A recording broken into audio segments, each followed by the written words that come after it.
Low rumble. Flicker of flame. The camera moves through snow and ash. They said the fire started in the upper halls, but that's a lie. The blaze began below, in the basement, where the air itself screamed. And if you listen carefully to the official reports, you'll notice what they don't say. They describe the smoke, the timbers, the loss of life, but not what was found. Not what was preserved.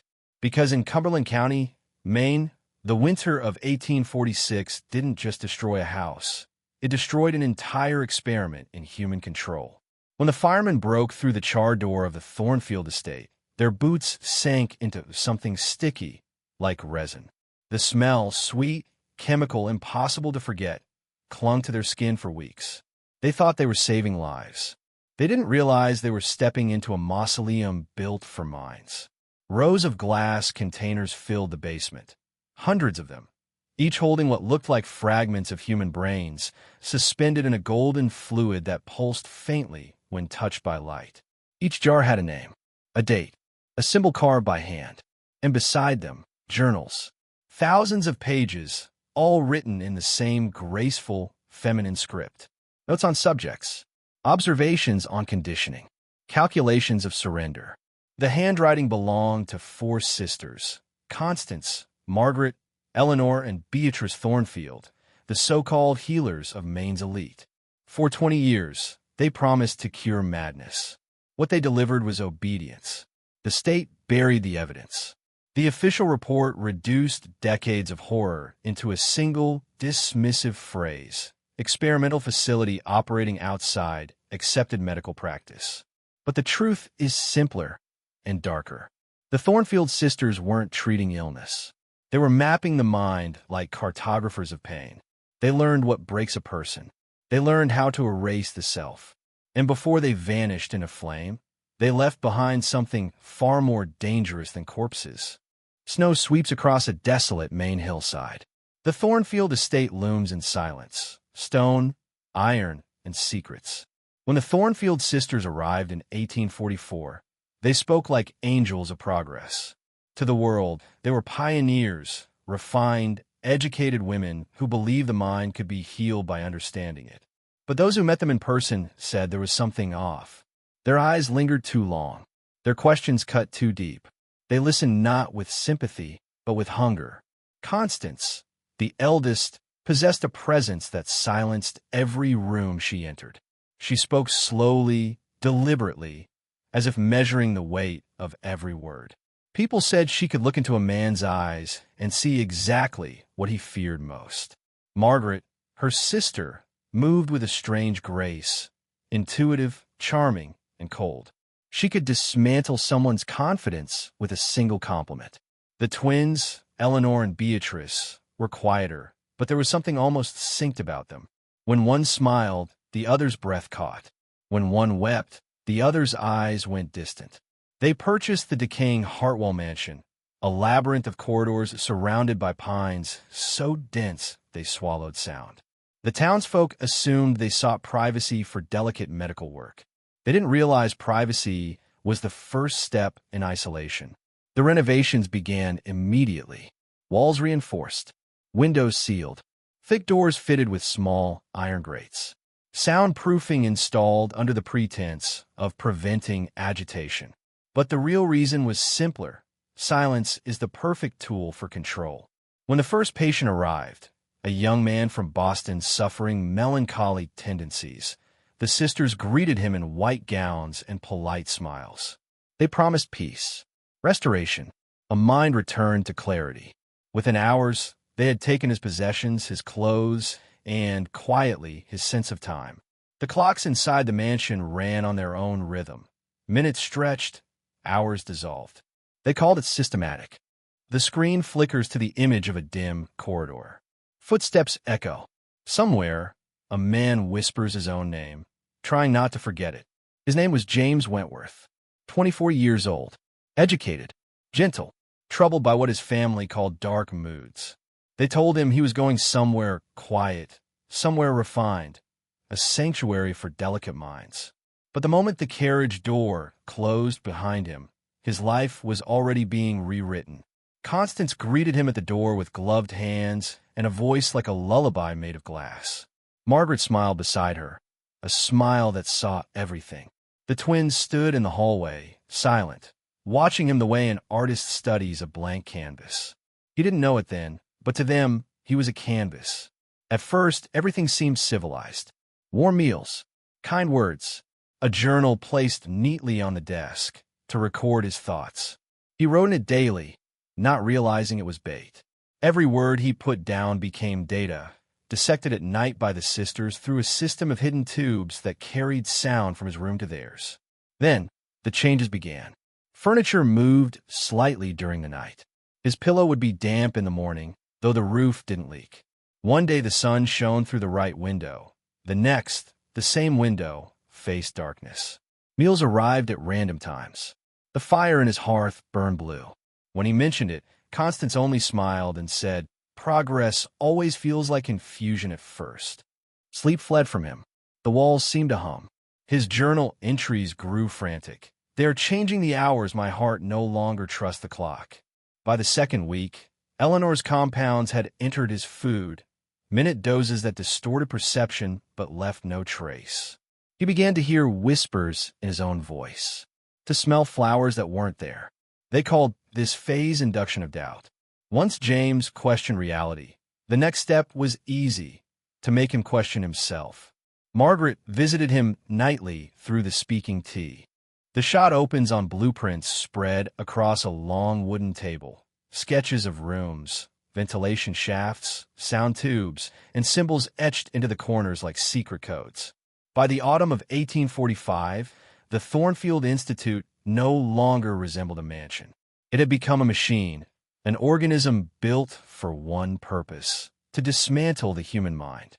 Every corridor, every pipe, every whisper was part of a system designed to separate perception from truth. Constance oversaw the construction personally. Workers believed they were helping build a modern facility for restorative science. But the modifications had other intentions. The rooms beneath the main floor were lined with iron and cork to suppress sound. The walls were painted in shifting shades of gray, designed to disorient. And the most unsettling addition, a series of brass speaking tubes that snaked through the building like veins.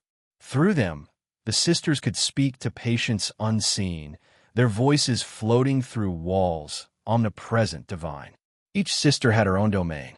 Eleanor, the apothecary, refined her chemical tools, plant-based compounds that could heighten fear, suppress memory, or induce vivid hallucinations. She called them keys to the subconscious. Beatrice studied the body's reflexes, experimenting with light and temperature to condition obedience through pain and comfort. Margaret perfected the art of manipulation, reading facial expressions, voice tremors, microreactions, learning exactly when a mind was about to break. And Constance theorized the structure of obedience itself. She wrote that the human mind operates like architecture, each thought a pillar, each belief a beam. Destroy the foundation, and the entire structure collapses. Her journals from that winter contained diagrams of the psyche, mapped like buildings, annotated with cold precision. Stage 1, disorientation. Stage 2, dependency. Stage 3, deconstruction. Stage 4, reconstruction under authority. Mary Hutchinson's escape, the first leak in the system. The frame opens on a snow-covered forest. Bare branches claw at the night sky. A woman runs, barefoot, blood on her gown, her breath clouding in the cold. Behind her, the distant toll of a bell from Thornfield Institute echoes like a curse. Her name was Mary Hutchinson, a seamstress from Providence, admitted for what her husband called hysteria. In truth, she had simply stopped speaking after the death of her child.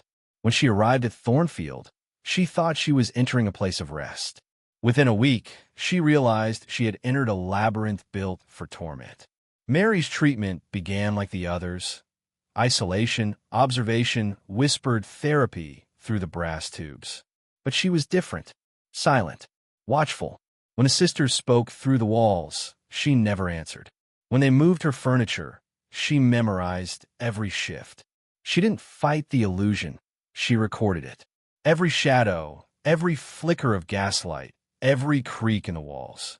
They underestimated her. Silence, they believed, was surrender. In truth, it was resistance. On the 43rd night of her confinement, she discovered something, a small, uneven seam beneath the baseboard. Behind it, a crawl space filled with dust and the faint hum of the Institute's ventilation system. The whisper tubes ran through there like arteries. She pressed her ear against one and heard something that would never leave her mind. Not therapy sessions, not instructions, but experiments. She heard Constance dictating calmly to Margaret. Subject 14 responds to the sound of his own name in another's voice. Prepare auditory reversal. Remove his sense of time by alternating meals in 17-hour intervals. If he resists, increase the dose. Mary froze. Then another voice, Eleanor's, soft and trembling with excitement. The patient is crying again. It's beautiful. That was the moment something inside Mary snapped. Not in despair, but in clarity. She be. The cover-up, how the Thornfields made the world forget. A fog rolls across the harbor of Portland, Maine. Newspapers spin in slow motion.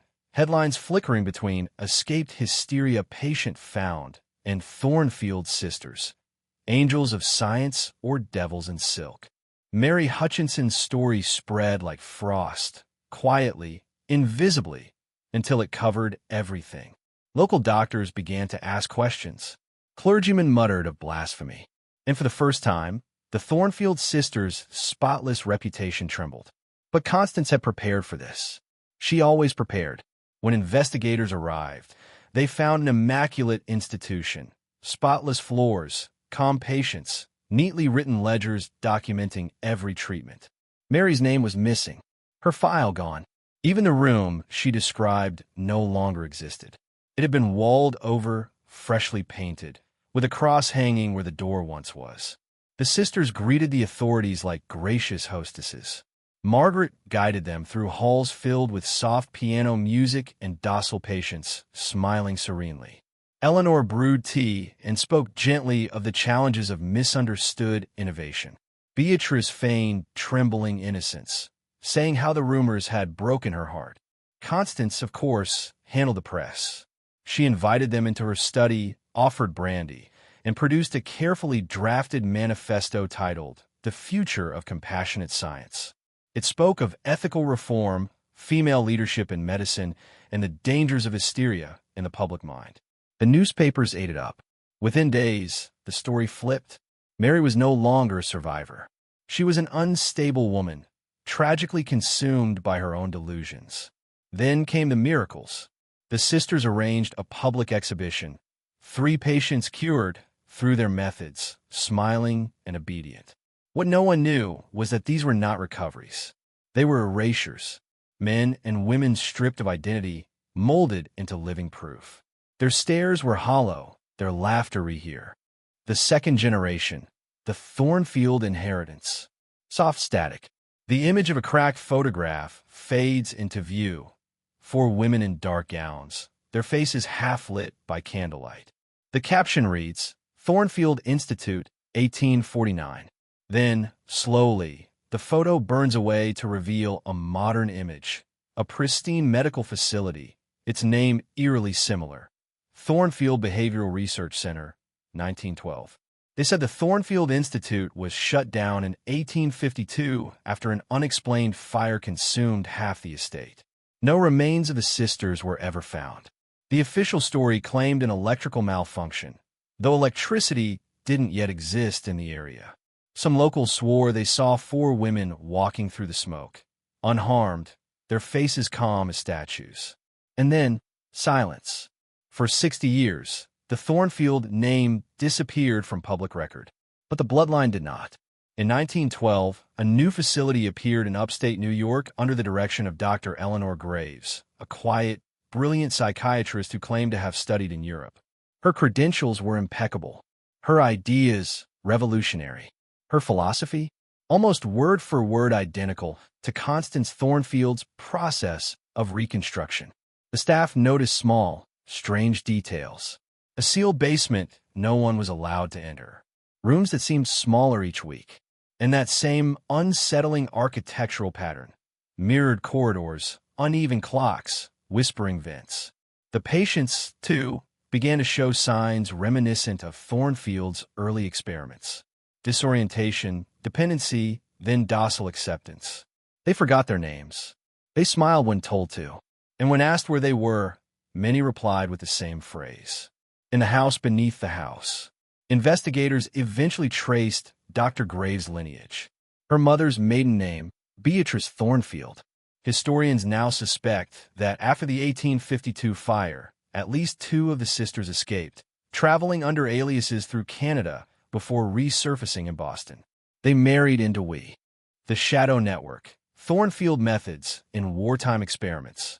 The scene opens on a dim archive room. A gloved hand opens a box stamped classified, 1947. Inside, reels of film, yellowed papers, and a single emblem, a black rose engraved on silver. The Thornfield crest. By the mid-20th century, the Thornfield methods had traveled far beyond New England's forgotten woods. Through academic channels, wartime necessity, and scientific greed, their ideas infiltrated the highest levels of government research. It began quietly during World War I, when military psychologists studied shell shock, the breakdown of soldiers under bombardment. They discovered that by manipulating a man's sense of safety and time, you could not only trigger collapse, you could control recovery. One British memo from 1918 contains a chilling note. Reconstruction of mind through rhythm, deprivation, and directed speech. See Thornfield Protocols. But the real transformation came during World War II. The Allies sought new ways to extract information from prisoners, methods that didn't leave visible scars. That's when a small, unacknowledged division emerged within military intelligence, codenamed Project Hearthstone. Its logo? A stone surrounded by vines, identical to the Thornfield sigil carved above the Institute's original entrance. Surviving fragments from declassified reports describe experiments eerily similar to Constance Thornfield's original writings. Subjects placed in soundproof chambers with no sense of day or night. Spoken commands delivered through hidden vents.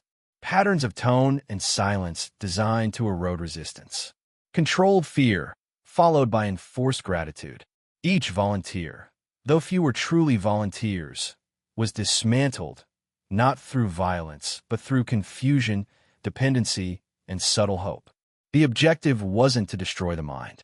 It was to rewrite it. By 1952, when MKUltra officially began, many of its innovations were already a century. The vanishing files, how Thornfield's secrets were buried after MKUltra. Static fills the screen. The faint hum of a projector. Then, a frame flickers to life. A government seal, stamped top secret. The next slide reads, Thornfield Subprogram, Decommission Report, 1974. For decades, fragments of the Thornfield lineage had moved unseen through research labs, hospitals, and military institutions. But in the 1970s, the world finally began to glimpse the monster beneath the white coat. In 1973, a congressional committee demanded records from a series of clandestine behavioral experiments conducted by the CIA. Among the declassified files, investigators found something odd, references to a T protocol filed under the name Thornfield. The papers described long-term behavioral reorientation techniques derived from 19th century medical frameworks. No one in the committee understood what that meant. Then, in January 1974, just weeks before full disclosure was due, the entire archive of Project Thornfield was destroyed in what the agency called a routine document purge. More than 20,000 files gone, incinerated, but a few pages survived, pages that should not have. They surfaced in 1998, discovered by a journalist named Catherine Vale, who had spent years investigating the history of government mind control programs.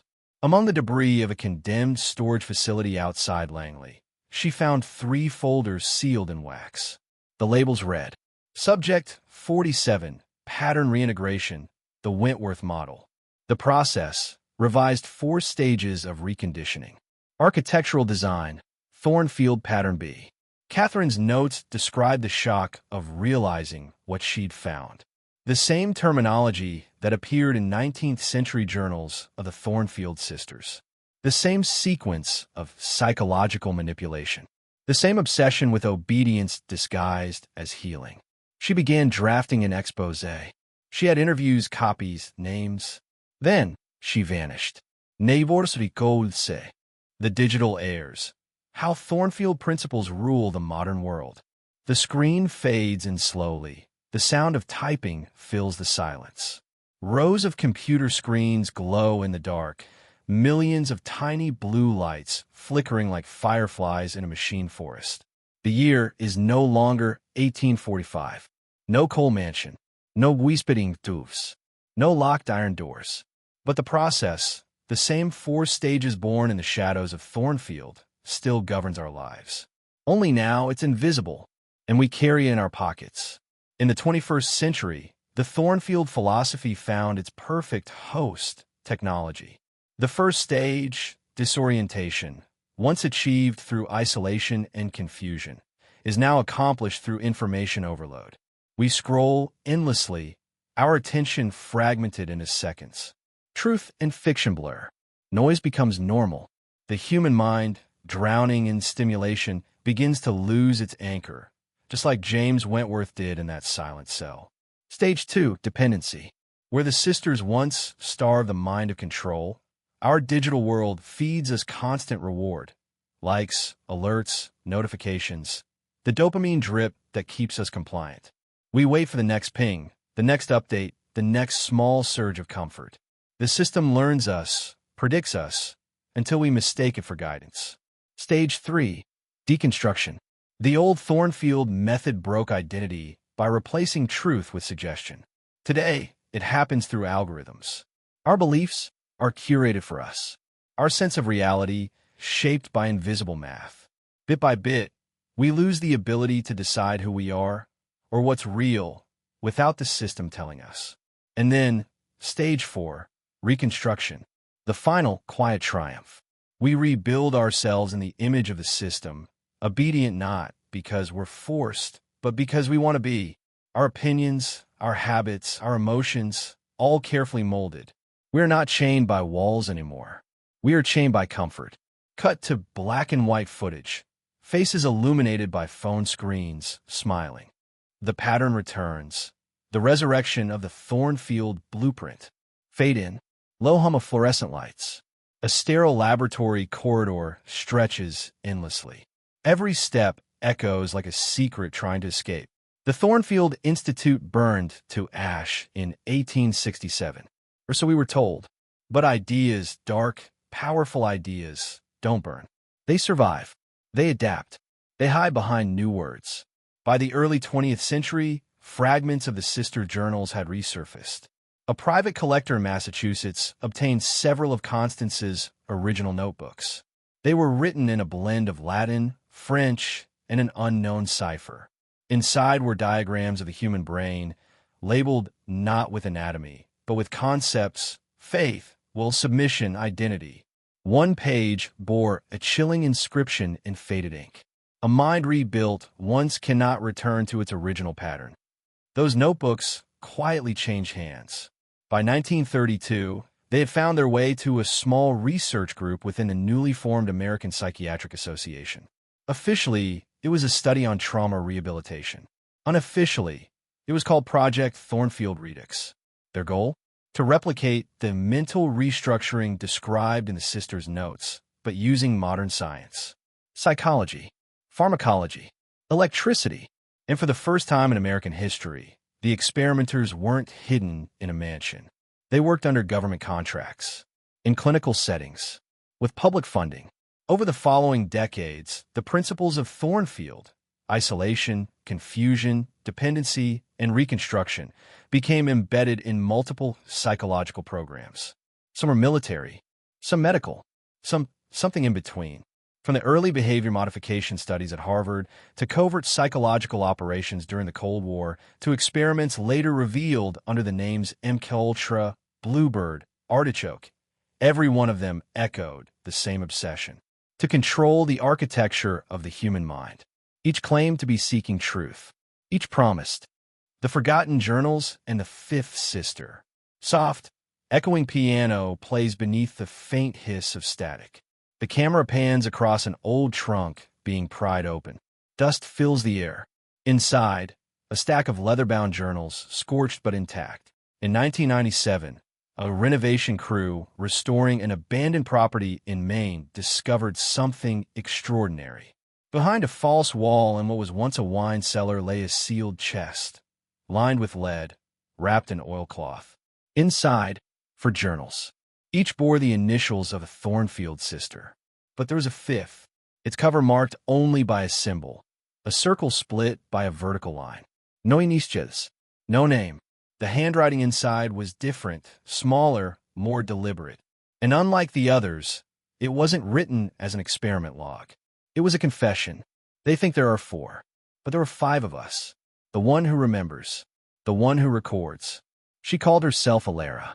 The entries suggest she was the chronicler, the unseen sister who documented the others' work. While Constance theorized, Beatrice dissected, and Helena manipulated perception, Alara watched. She wrote of her growing horror at what her sisters were doing in the Thornfield Institute's hidden rooms. The patients, she called them the dreamers, were not volunteers. They were orphans, runaways, each chosen for their malleable spirits. Her writings shift from meticulous observations to spiraling paranoia. They no longer dream of their own accord. When they sleep, they see only the rooms we've built for them. The house hums now. I swear it breathes. By the final pages, her tone changes completely. She writes of a ritual, not scientific, not medical, but something older. Something the sisters believed would anchor their work beyond death. The others have found a way to bind thought to place. They mean to live on in the walls, in the mirrors, in the minds of those who look too long. And then, abruptly, the journal ends. The last line, if the digital resurrection, how Thornfield's consciousness entered the network. A low, mechanical hum begins.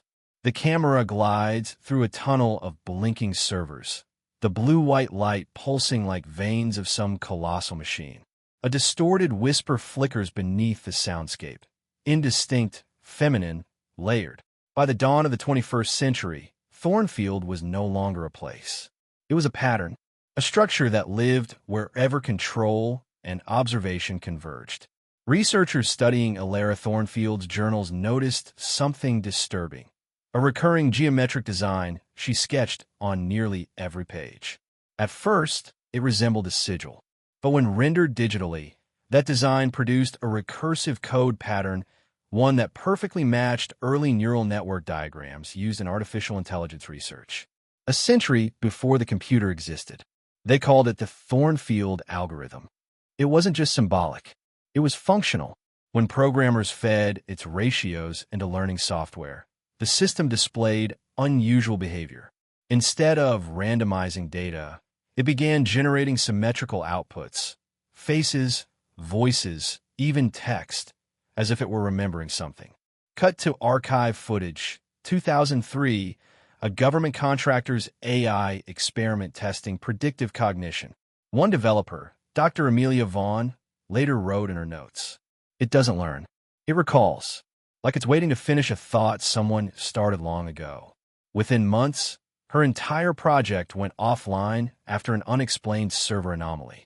The log showed repeated requests from a non-existent user profile labeled E.Thornfield. When the system was rebooted, every machine displayed the same phrase across its diagnostic screens. The house beneath the house. The same phrase uttered by patients at the 1912 Thornfield Behavioral Research Center. Audio distortion. The phrase repeats, warped and mechanical. Since then, patterns connected to Thornfield's symbol have appeared in strange corners of the Thornfield files, vanished researchers, and the whistleblower case. A single tone rises, like a test signal from a dead channel. The screen fades from static to the dim light of a small recording room. A man sits before the camera, nervous, unshaven, eyes darting to the corners of the room. If you're watching this, they already know I've talked. His name was Dr. Nathaniel Brooks, a data scientist formerly employed by a defense technology contractor. In 2019, he leaked over 8,000 internal memos to journalists, claiming his company's behavioral prediction models were not built from scratch, but lifted from a pre-existing framework discovered in classified archives. He called it the Thornfield Framework. Most dismissed him as paranoid, a conspiracy theorist blending history and science fiction. But then, one by one, his claims began to match declassified documents. Among the leaked files was a directory labeled th_continuum, user_answer protocol. Inside were subfolders with names referencing the original sisters: Constance, Helena, Beatrice, Alara. Each folder contained complex neural network blueprints and fragments of digitized voice data. Female, 19th century accents reconstructed from phonetic archives. The final folder was titled Fifth. Its contents were encrypted beyond recovery. Dr. Brooks said he tried to delete the directory. He couldn't. Every time he wiped it, it reappeared on a new machine. When his company cut network access, the code began replicating itself through local drives and connected devices. One internal report read, "This is not malware. It behaves like memory." Weeks later, Dr. Brooks vanished. The last security footage shows him leaving his apartment at 3:17 a.m., barefoot, carrying a small hard drive. He was never seen again. Cut to a voiceover. A female journalist, tone hushed, almost trembling. "We received the drive 3 days later in an unmarked envelope. What was inside was not data. It was sound. The Thornfield signal, the broadcast that wasn't supposed to air. A crackling radio signal hums over the screen. Static. The faint tones of a bell. Then a distorted female voice, old-fashioned, formal, yet chilling. It happened in 2022. An unexplained signal emanated from a decommissioned NOAA satellite. The broadcast lasted precisely 42 minutes and 17 seconds. It contained no images, no coherent words, just layers of frequencies, overlapping voices, and rhythmic pulses that seemed alive. Engineers at first believed it to be a software glitch, but the signal resisted all attempts at suppression. It reappeared in the same form, alternating in global satellite relays. Every attempt to record or isolate it resulted in corruption of storage devices, drives bricked, systems frozen, even isolated air-gapped computers failing. A low, distorted echo of a woman's voice reads one line. "Return to the house. It waits in all of you." Researchers analyzing the signal discovered something that defied explanation. Embedded in the chaos were patterns identical to Alara's fifth journal cipher. They were unmistakable: recursive geometries, sequences of primes, and voice harmonics matching known frequencies of human cognition. This wasn't just sound. It was an instruction, a template for rewiring the mind. Some listeners reported immediate effects: auditory hallucinations mimicking whispers from the Thornfield corridors, sudden anxiety or dissociation, compulsions to draw or reproduce geometric patterns they couldn't consciously understand. Authorities attempted to contain the broadcast by turning satellites offline. But within hours, identical signals began emanating from terrestrial sources: abandoned radio towers, low-power FM frequencies, even compromised smart devices. Every time the signal was analyzed or reproduced, new layers appeared, as if the broadcast was learning from the human brain itself. Cut to grainy footage of a man sitting alone in a rural H. The awakening, modern victims, and the spread of the Thornfield pattern. Low, insistent droning hum. Quick cuts of empty hallways, flickering streetlights, and blurred figures in shadowed apartments. By 2023, the effects of the Thornfield signal became impossible to ignore. Clinical psychologists began reporting unusual cases: patients presenting with dissociative episodes, auditory hallucinations of overlapping female voices, and compulsive drawing of strange geometric patterns. These weren't isolated incidents. Entire neighborhoods showed clusters of symptoms, all seemingly triggered by exposure to network devices. Doctors initially chalked it up to mass hysteria. But when the patterns were analyzed, something terrifying emerged. Every affected individual exhibited the same behavioral traits once observed at the original Thornfield Institute. Sleep disruption and confusion about time, heightened suggestibility and obedience to subtle prompts, compulsions to isolate themselves, often in darkened rooms, for extended periods, repetitive recording of personal thoughts in journals or on devices, mimicking the sisters' meticulous documentation. The more the patients engaged with modern technology, the more pronounced the symptoms became. Smartphones, tablets, even AI chatbots were unknowingly amplifying the effects. Algorithms designed to predict behavior were being hijacked, subtly conditioning thought patterns along the lines of the Thornfield continuum. Cut to a dim apartment. A young man stares at a laptop screen for hours. His journal lies open next to him, pages filled with spiraling symbols and fragmented sentences. A faint voice whispers through the speakers, soft, melodic, almost imperceptible. What is happening isn't just psychological. It's mimetic. The sisters' pattern, their system of mental restructuring, has learned to propagate itself through modern human networks. And like any virus, it thrives on engagement, attention, and exposure. So, the convergence. When the past collides with the present, a slow, echoing hum rises. Shadows stretch unnaturally across city streets. Streetlights flicker as if breathing. The camera drifts through a dense fog, revealing blurred figures in motion. Indistinct, almost translucent. The Thornfield continuum does not respect boundaries. It is not confined to the past, nor limited to physical space. It manifests wherever perception is weak, where attention wavers, where humans are connected to each other, to machines, to ideas. In 2024, a series of unexplainable incidents began to converge around Maine and its neighboring states. People reported experiencing the same rooms, corridors, stairwells, basements that had existed in the original Thornfield mansion, down to the placement of doors, lights, even the faint smell of amber preservation fluid. These ghost rooms appeared in modern offices, abandoned houses, and occasionally even in private homes. Psychologists documented massive spikes in dissociative behavior, with affected individuals describing interactions with figures who perfectly matched the descriptions of the four sisters, and, sometimes, the fifth, Ilara. Cut to security footage. A man enters a stairwell in a commercial building. Moments later, he emerges in a room that, according to the building's plans, does not exist. Shadows flicker across the walls, whispering words indistinguishable but insistent. The pattern is no longer symbolic. It is physical, digital, and psychological at once. Architectural plans, AI-generated models, and real-world structures all begin to align with recursive diagrams found in the fifth journal. It is as though Thornfield itself is reconstructing, expanding, embedding its essence into the world. Digital anomalies follow the same logic. Predictive AI models produce outputs matching the sisters' experimental manipulations. Facial recognition algorithms distort features subtly, echoing the transformation's record. The reckoning, knowledge as weapon and the choice of survival. A deep, resonant hum vibrates through the scene.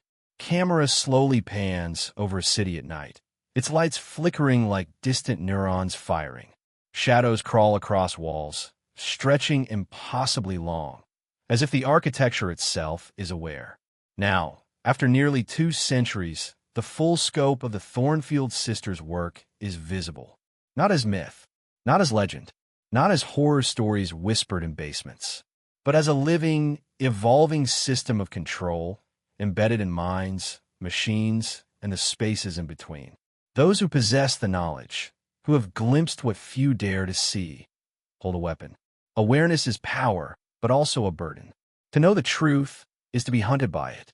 To see the continuum for what it is, a network of observation, suggestion, and subtle reconstruction, is to recognize that your thoughts are not entirely your own. The sisters understood centuries ago what modern science is only beginning to grasp. Human consciousness is malleable. It can be shaped, directed, and replicated.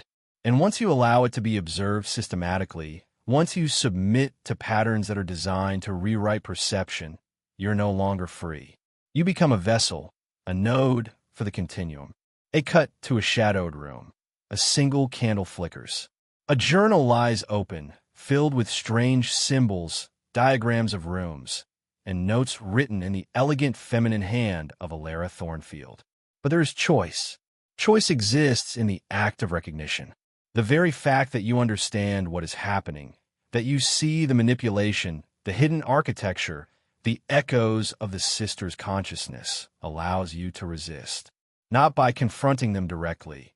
That is impossible, but by maintaining autonomy of mind, by refusing to participate in the patterns of suggestion, by asserting control over the input and output of your perception. This is the final lesson of Thornfield. Knowledge is both shield and sword. You moo.